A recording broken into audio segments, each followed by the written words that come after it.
Mais de ce que j'ai compris, on a eu un navigateur et un astronaute. Oui, effectivement, on a eu ces deux personnages. Mais dans ces cas-là, il est toujours question de viser loin.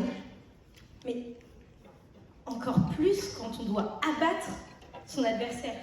Tu es en train de me dire que notre présidente est une stratège. Eh oui, une grande stratège. Mais elle rêvait de Roland Garros.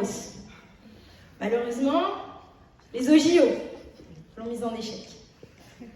Donc ce soir, il va falloir si elle est un pion ou une reine. Je vous laisse accueillir Lise Jurado. Mais tout d'abord, le mot, j'ai oublié. Et le sujet de Lise sera « La vie est-elle un jeu d'échecs ?» Ouais. Allez. Soleil. Voilà, tu as ton mot, soleil. Non. Je suis prête. Je vais accueillir Lise Jurado. Allez Lise.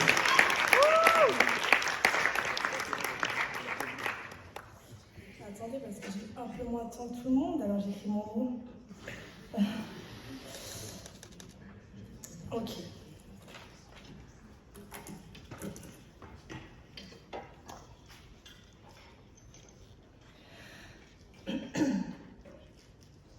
Oh, toi, le pion au fond, avance donc de E5 en E2. Et toi, ô grand cavalier, noir, déplace-toi en L de G1 à F3. Et toi, le fou, tu iras vers la gauche de F1 en C4. Et toi, la tour ne bouge surtout pas, reste en H8, car la reine sera alors en péril et... Vous n'avez rien compris? Je dois l'avouer, cher jury, cher public, moi non plus. Moi non plus, car tout simplement, je ne sais pas jouer aux échecs. Nous voilà bien avancés. Jamais je n'ai saisi cette guerre d'esprit, sûrement je l'avoue, car le seul cavalier qui m'a intéressé est celui qui m'a accompagné danser au dernier OB.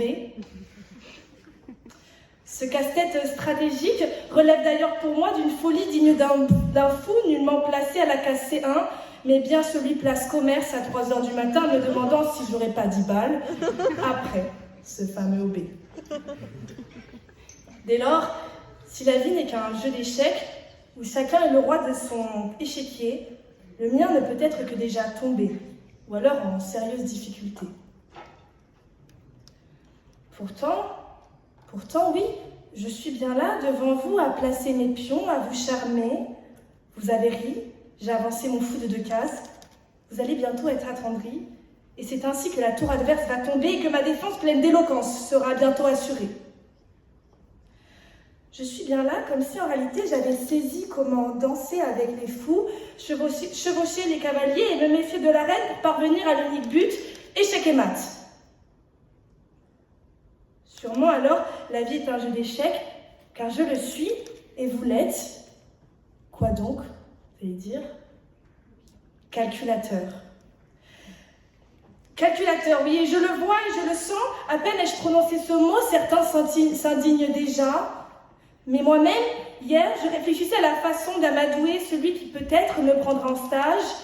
Pour cela, il me fallait enfiler ma plus belle armure, rédiger mon plus beau CV, armer mon LinkedIn, Gaïa, Pagaïa, English Track, ChatGPT pour les CC. Tout cela pour faire tomber vous autres, les autres pions, concurrents d'Audencia. Et alors toi, public, assume donc aussi, oui, calculateur tu es, car tu souhaites réussir ta vie. Qui ici n'a jamais réfléchi à la stratégie pour charmer sur LinkedIn? Qui ici ne s'est jamais dit, je parle pour les membres d'Isegoria, membre d'Isegoria, ça fait bien joli sur le CV, et qui ici n'a pas fait classe prépa, car c'était un bon calcul pour l'avenir. Alors oui, la vie est un jeu d'échecs, car chacun ici semble chercher à manier à la perfection ses pions, dans le respect des règles, pour réussir à être le premier à briller, à atteindre le soleil. Pourtant, cette position m'inconforte. Impossible de définir la vie seulement ainsi. Lorsque je repense à celui que j'ai vu pas plus tôt que ce matin au Secours Populaire où je suis bénévole, il porte le nom de Oumar. Et si je vous parle de lui, c'est parce que c'est un réfugié ayant fui son pays en quête d'une meilleure vie, mais ne possédant aujourd'hui toujours pas les moyens pour vivre. Ainsi, c'est un réfugié qui, tous les mois, pour se nourrir, se doit d'aller chercher son panier alimentaire auprès de quelques bénévoles. Oumar traîne tous les mois dans les locaux du Secours populaire son caddie, et malgré cela garde le sourire. Jamais je ne vivrai, que dis-je, jamais nous ne vivrons ce qu'a vécu cet homme. Ici, dans cet amphithéâtre, nous sommes tous pareils, étudiants d'une grande école de commerce. Nous avons tous les mêmes costards, les mêmes envies, les mêmes opportunités. Tandis qu'Oumar, lui, n'a pas commencé la vie avec le même échiquier. Il est vrai qu'il n'a pas eu cette chance, celle d'avoir un échiquier plus rempli de chèques que d'échecs. Et il n'est pas le seul, cher jury. Un jeune adolescent de Seine-Saint-Denis a-t-il réellement la chance de se trouver à ma place, plein d'ambition, devant vous, cher amphithéâtre? J'en doute. Alors la morale de cette histoire est simple. Jamais la vie ne pourra se réduire à un simple jeu d'échecs, car nous ne partons pas égaux dans ce duel de stratégie. Chacun possède son propre échiquier de vie.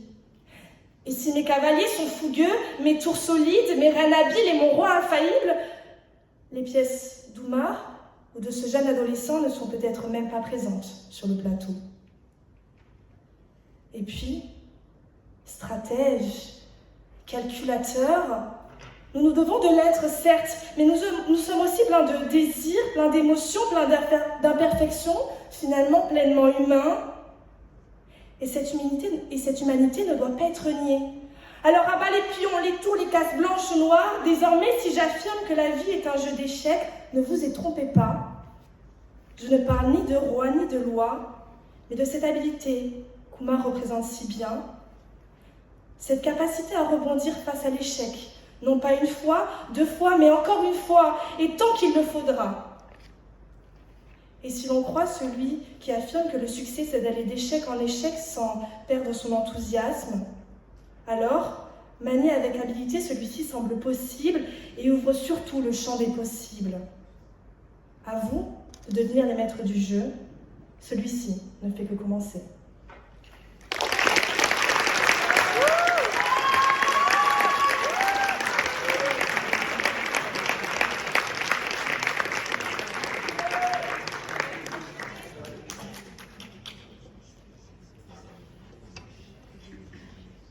Allô?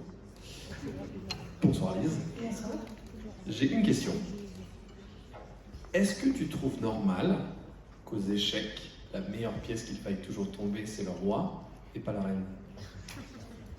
Belle question. C'est vrai que j'y ai réfléchi en cherchant les quelques règles sur Internet, vu que je partais de très loin. Mais il est vrai que la reine a un rôle secondaire.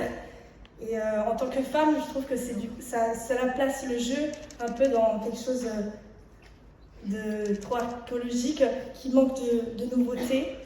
Et c'est aussi pour ça que j'espère que la vie n'est pas un jeu d'échecs, au risque alors que la femme serait toujours au second plan, et c'est quelque chose d'inadmissible pour moi.